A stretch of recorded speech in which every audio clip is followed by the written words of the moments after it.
राजा परीक्षित जी जब पेट में थे तभी अश्वत्थामा ने अपना ब्रह्मास्त्र चला दिया था उनको वध करने के लिए। पांडवों को भी मारने के लिए बहुत प्रयत्न किया था, उनके लड़के लोग को भी जला दिया था और वो नहीं चाहता था कि इनका वंश चले, इसलिए उत्तरा के पेट में थे तभी इनको भी मारने की चेष्टा की थी। तभी उत्तरा ने देखी कि मेरे ऊपर ब्रह्मास्त्र आ रहा है मेरे बच्चे का वध करने, तो उसी जगह पे अपना हाथ जोड़कर भगवान जी के शरणागत हो गई। हे प्रभु, जिस मर्जी से जैसे आपको बचाना है मेरे बच्चे का आप रक्षा करिए। तभी पेट में जाके भगवान जी उनको बचा लिए और वो देखे कि अरे ये तो कोई मुझे बचाने आया है। उनको बुद्धि था, वो खुश हो गए और बच गए।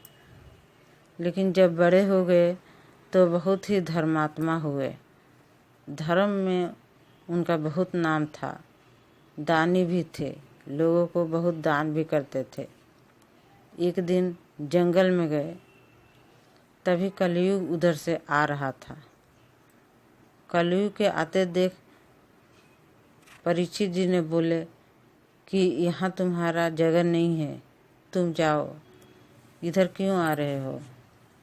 कलयुग बोला कि नहीं, मुझे भगवान जी ने भेजा है इसलिए मुझे आना ही होगा। महाराज परीक्षित के बहुत कोशिश करने के बाद भी कलयुग नहीं माना, बोला कि नहीं, मुझे आना ही है। आप तो बहुत धर्मात्मा हैं, सुना हूँ कि दान पुण्य में आप बहुत ही आगे हैं, इसलिए मुझे आप दान के रूप में आने दीजिए। तो वो तो वचनबद्ध थे, बोले ठीक है आ जाओ, लेकिन बोले कि जहाँ पे जुआ खेला जा रहा हो वहाँ पे रहना और जहाँ पे मांसाहार हो वहाँ पे आ जाना, जहाँ पे अवैध संबंध हो वहाँ पे आके रहना, जहाँ पे चोरी हो रहा हो वहाँ पे रहना। तो कलयुग बोला महाराज ये तो सीमित स्थान है, मुझे कोई ऐसा स्थान दीजिए जहाँ पे मैं अच्छे से रह सकूं। तो परीक्षित जी बोले ठीक है, यदि तुमको और भी जगह चाहिए तो सोने में भी रह लेना। इतना बोले तभी कलयुग हंसने लगा, बोला कि ठीक है प्रभु, क्योंकि सोना तो सब जगह है। सोने का मुकुट राजा परीक्षित जी ने भी पहने हुए थे। कलयुग उनके सिर पर बैठ के हंसने लगा। जंगल में शिकार करते करते इनको बहुत जोर से प्यास लग गई। तभी पानी की खोज में जाते जाते एक ऋषि मुनि का आश्रम मिला। वहाँ ऋषि मुनि मिले, वो तपस्या में लीन थे। परीक्षित जी बोले कि मुझे बहुत जोर से प्यास लगी है, पानी दे दो, पानी दे दो। कई बार आवाज़ देने के बाद भी ऋषि मुनि समाधि से नहीं बाहर आए। तो इनको गुस्सा आ गया, मरे हुए सांप को परीक्षित जी के गले में लपेट दिया। फिर वो अपने घर चले गए। फिर ऋषि मुनि जब समाधि से बाहर आए तो देख रहे हैं कि मेरे गले में तो मरे हुए सर्प लटका हुआ है। ये कौन, किसका दुस्साहस है, किसने ऐसा किया। फिर श्रृंगी ने, उनका बेटा श्रृंगी थे, स्नान कर रहे थे। तभी उन्होंने देखा कि मेरे पिताजी के गले में किसी ने मरा हुआ सांप लपेट दिया है। तो बिना कुछ सोचे समझे उनको श्राप दे दिया कि आज से 7वें दिन तक्षक नाक काटेगा और वो आदमी मर जाएगा जिसने भी मेरे पिताजी के साथ ऐसा किया है। उसने स्नान करके घर पे आया तो ऋषि मुनि से बोला कि हे पिताजी, मैंने जिसने भी आपके साथ ऐसी उदंडता की है उसको श्राप दे दिया हूँ, आप चिंता न करें। ऋषि मुनि बोले कि बिना सोचे विचारे तुमने श्राप क्यों दे दिया, रुको मैं देखता हूँ कि ऐसा कौन ऐसा किया है। तो देखते हैं ध्यान लगा के, तो ये तो राजा परीक्षित से कलयुग के प्रभाव में आकर ऐसा उन्होंने काम किए थे। तो पश्चाताप करने लगे। बोले कि हे बेटा, तुमने बहुत गलत किया। ये तो महाराज परीक्षित थे, कलयुग के प्रभाव में आके मेरे साथ ऐसा काम किए हैं। तुमको बिना सोचे विचारे ऐसा श्राप नहीं देना चाहिए था। ऐसा राजा तो धरती पे मिलना बहुत ही मुश्किल है और होगा भी नहीं। इसलिए तुझे भी मैं अपने राज्य से निष्कासित करता हूँ। आज से तू मेरा बेटा नहीं, तू मेरे पास से चला जा। और उसी समय राजा के भवन में ऋषि मुनि पहुँचे। राजा ने रात को सो रहे थे और आसपास मंत्री थे। मंत्री से मुनि बोले कि हे मंत्री, मुझे अंदर जाने दो, राजा से मिलना है, बहुत ज़रूरी बात करना है। मंत्री लोग बोले नहीं, इस टाइम आप राजा से नहीं मिल सकते हैं। इन्होंने बोले नहीं, बहुत ज़रूरी काम है, मुझे इसी टाइम मिलना ही होगा। तो मंत्रियों ने राजा से बोले कि हे राजन, आपके दरवाजे पर कोई ऋषि मुनि आपसे मिलना चाहते हैं। तो ऋषि मुनि को तो पता ही था। वो बोले तुरंत अंदर भेजो। तो ऋषि मुनि अंदर गए, उनको बिठाए। ऋषि मुनि बोले कि देखो, मेरे बेटे ने आपको आज से 7वें दिन तक्षक नाग काटेगा और आप मर जाओगे, और कोई भी कुछ भी उपाय होगा, आप बचोगे नहीं।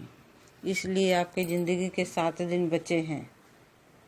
आप जाके तपस्या करो और अपने उद्धार का कुछ उपाय करो, यही बताने तुमको आया हूँ।